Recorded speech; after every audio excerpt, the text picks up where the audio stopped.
Action from both the Congress and the BJP on this. PKD Nambiar is joining us, who's a political analyst, and he also supports the BJP. And Anshul Avijit, who's the Congress spokesperson, is also joining us. Right, PKD Nambiar, you just heard the Congress, and also our reporter Sunil was telling us that this is unprecedented. Such a situation has never happened before. So what do you have to say? The Congress is saying that this is silencing of the opposition and they're not being allowed to protest at all. Where is the question of silencing the opposition?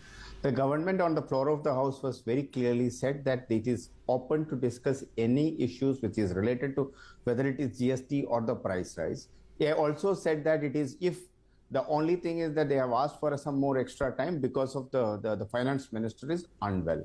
On your own show yesterday, even with Shashi Tharoor was talking, and he was convinced with the idea that yes, the government is ready. He has accepted the fact the government is ready for every discussion.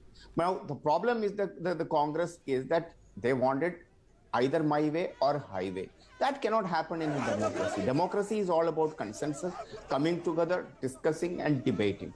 Now, you have a visiting politician comes once upon a time into India and come and do his PR exercise just to showcasing that he's standing for the people and sitting on the dharna.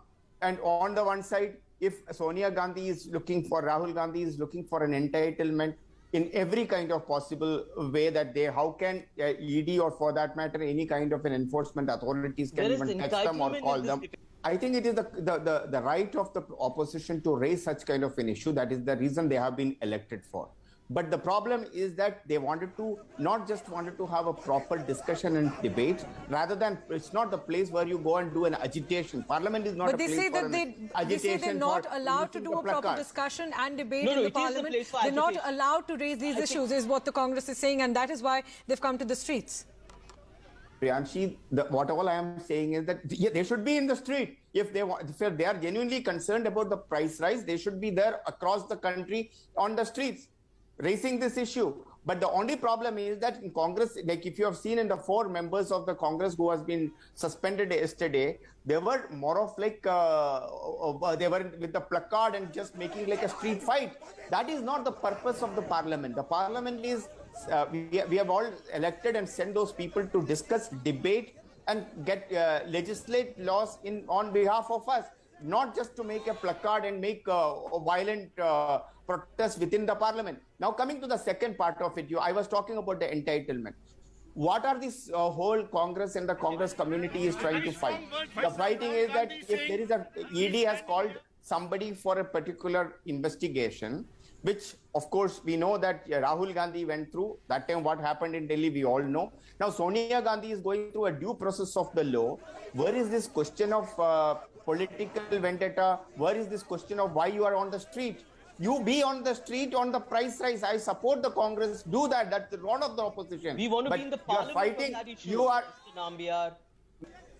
In Parliament, every discussion and on every bill, there are discussions and debates do take place. And I think many Congress leaders do participate in it. And there are private bills, which are like, for an example, Shashi Tharoor or some of those people have even placed before the Parliament, which was even taken up. So I don't know, there is this just kind of paranoid they wanted to create that there is nothing happens in the Parliament. We have seen during the CAA bill and many bills, even in the farmers bill and etc.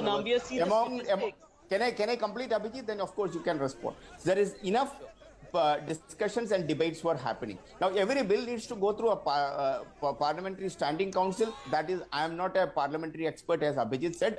I concede that. So I think, is it required to, is it a mandatory that every bill needs to go to the standing councils of each bill? Or rather than the other parliamentary scrutinies? I don't know. I am not going to get into it. Anshul Avijit, your last remark, please. There is a concerted Mr. effort. PKD Nambiar, just a last comment from Anshul Avijit. My comment. I have just fine. There is a concerted effort to create some kind of a perception that ED and the other enforcement agencies have been misused. May I ask Abhijit, today in the newspaper I was seeing that there are almost 5,400 odd cases have been filed by ED for over whatever time. Now, how many opposition leaders out of the 5,400? Let me ask you that how many opposition leaders are in there? Right, gentlemen, thanks so much for joining us on that discussion. Let's just listen.